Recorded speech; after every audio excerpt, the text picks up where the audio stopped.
Is it a better team, better than any team he had in Cleveland?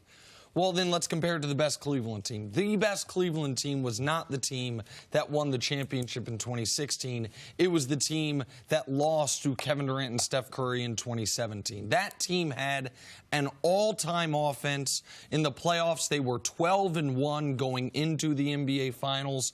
It was, if you remember, the Warriors swept through their side of the bracket. The Cavs nearly swept through their side of the bracket. And so is this team better than that Cavs team? I don't think so, as presently constituted, because while that Cavs team didn't have anyone as good as Anthony Davis, Kyrie Irving had what I believe to be the best year of his career that year, 25-3-6. Kevin Love should not be forgotten. He was excellent that season, and they had 6 veteran role players in Tristan, J.R. Shump, Korver, R.J., Richard Jefferson, of course, and Channing Frye, that you could all rely on in big spots.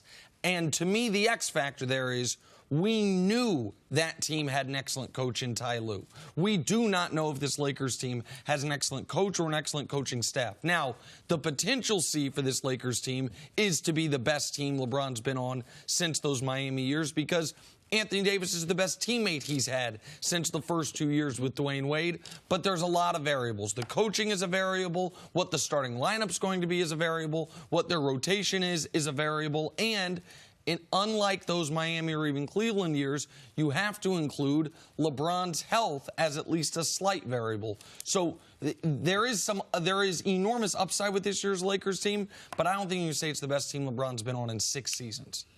Well, this is the thing. What's really important? Is it important that he's as good? Is this the best team he's been on? To me, it's not that important. You know the reason why? Because there is no super team out there. Like, he don't have to beat the Warriors. He doesn't have to go through Clay, KD, and Steph. So what difference does it make? Is this team good enough to be able to win him a championship based on the duos around the league? Yes. This is not the NBA that it's been the last 5 years. So we don't have to worry about that standard. There are things that I would be concerned about, not things that Nick mentioned as far as the coaching staff. All those things, they got credible NBA coaches. They got 3 guys on their coaching staff that have been head coaches. So I'm not going to worry about that. I believe that's going to work itself out. How good are they going to be defensively? And what you mentioned about the Cleveland team was, the thing that was special about the role players were they were more athletic than what the Lakers have right now. But each guy knew what their role was going to be. Knew their exact role. And we don't know that with the Lakers. I think one of the things that I would be concerned with is watching is you can't even make these comparisons, LeBron's team, say the Lakers and the Cavs and our Miami, because what LeBron James are we going to get? We just automatically saying that we're going to do. What did LeBron do in those 2017 playoffs? What did he do in the 2016 playoffs? Are we saying right now in July that that's the LeBron that we're going to see? Now, I'm a huge fan of LeBron, but what I had seen him do in the finals, I can't just grant that to him. Do I think he can dominate? Yes, but can he dominate in that fashion? I don't know that. So I believe there's a lot of question marks going forward. But are they as good as anyone else in the NBA? I believe to be yes, and I believe that's the most important question. We know, at least for the most part, what LeBron will give you. We know, for the most part, barring any injuries, what AD is going to give you. You mentioned a whole list of variables. Is Kyle Kuzma on that list of variables? Is he their number 3? Is he their 3rd best player on that team? Well, Chris, I know you're very high on Kuz. He has to be the 3rd best scoring option. He has to be your number 3 option offensively. Avery Bradley's not going to be that. You look around the roster and you say, okay, Danny Green, I think, might be their 3rd most important player, but he's not going to be your 3rd leading scorer. Kuzma has to fill the role of 17 to 20 points per game to create. You're right. It's not this NBA it was a few years ago where you have to have 3 superstars to be in the conversation, but he has to be a fringe. Offensively, he needs to be a guy that's not an all-star, but is a well above average starter, a guy who they can rely on to take over for moments. And he and Boogie, when the bench unit's in, because Kuzma, I think, will start, but could be in there with the bench unit, that they can run the offense through either one of those guys when Anthony Davis and LeBron both go to the bench. Yeah, I believe Kuz's development is vital to what they're trying to do. He's very, very athletic.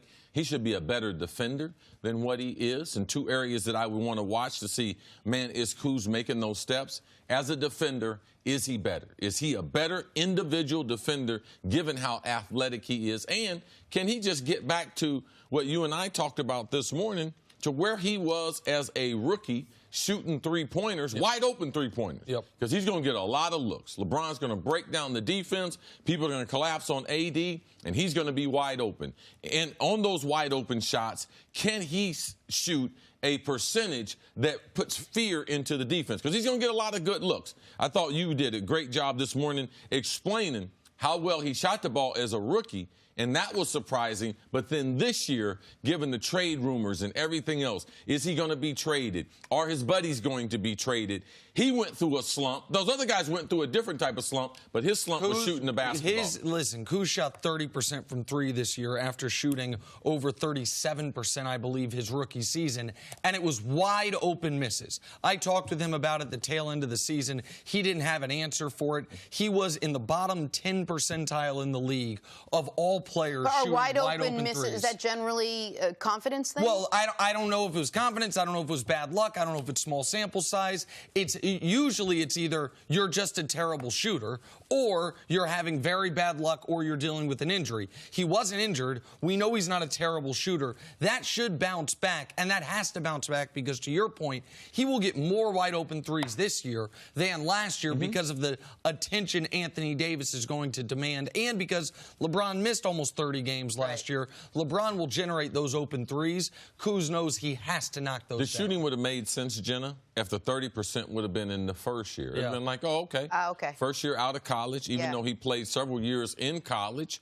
Then he comes back the second year and shoots the way he did the first year. But no, when you see it going the other way, when you see it going that way, there's more apt to get it corrected compared to if he couldn't shoot at all. So I believe Kuz is one of the wild cards moving forward. And just real quick, on that point, if they are going to start a center, if they're not going to start LeBron, Anthony Davis, and a center, then Kuzma has to hit threes because you only have two true shooters out there, Danny Green and Kuzma. He's going to have to make them. Thanks for watching. Subscribe here to get the latest from the show. Also, be sure to check out more of the best clips from First Things First, or go watch a few segments from our other shows on FS1.